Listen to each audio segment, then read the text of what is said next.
প্রজন্মের পর প্রজন্ম ধরে বাংলার লোকশিল্পের এক অবিচ্ছেদ্য অংশকে আজও সযত্নে বাঁচিয়ে রেখেছে পিরোজপুরের ঐতিহ্যবাহী পালপাড়া গ্রাম। এখানকার প্রায় ৪০টি পরিবার কঠোর পরিশ্রমে তৈরি করে চলেছেন মাটির হাঁড়ি, পাতিল, কলস, ফুলের টব ও নানা প্রকার ঘর সাজানোর সামগ্রী। এই শিল্প শুধু ঐতিহ্য বহন করে তা নয়, স্থানীয় অর্থনীতিতেও প্রতি বছর যুক্ত করছে অর্ধ কোটি টাকা।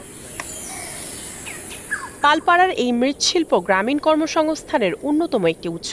স্থানীয় মৃৎশিল্পীরা জানান, এলাকার হাটবাজার ছাড়াও জেলার বিভিন্ন বাজার এবং পার্শ্ববর্তী উপজেলা ও জেলাগুলোতেও তারা নিয়মিত পণ্য সরবরাহ করেন।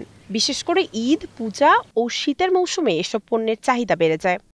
তুলনামূলক ব্যবসা নাই, পরিশ্রম অনুযায়ী এখন আর অত ব্যবসা নাই, ফ্যামিলির সবাই খাটতে হয়। সরকার আমাদের যদি প্রশিক্ষণ দিত তাহলে আমরা দেখা যায় এই মাটির মালটা আপনার দেশ থেকে বিদেশে রপ্তানি করা যেত।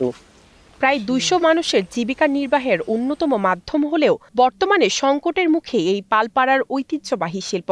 যদিও সহযোগিতার আশ্বাস দিলেন স্থানীয় বিসিক কর্মকর্তা। মৃৎশিল্প তো একসময় এটা খুবই যুগোপযোগী একটা শিল্প ছিল। বর্তমানে প্লাস্টিক এবং সিলভার আসাতে এটা প্রায় মৃত পর্যায়ে চলে গেছে।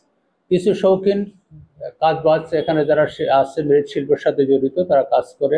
তাদের যদি কোনো আর্থিক সহায়তা দরকার হয় আমাদের কাছে আসলে আমরা তাদেরকে আর্থিক সহায়তা দিই। মৃৎশিল্পীরা জানান, কাঁচামাল ও জ্বালানি তেলের দাম বেড়ে যাওয়ায় উৎপাদন ব্যয়ও বেড়েছে, কিন্তু সেই অনুপাতে বাড়েনি বিক্রয় মূল্য। আগামী প্রজন্ম যেন এই শিল্প ধরে রাখে, সেজন্য সরকারি বা বেসরকারি পৃষ্ঠপোষকতাও চেয়েছেন তারা।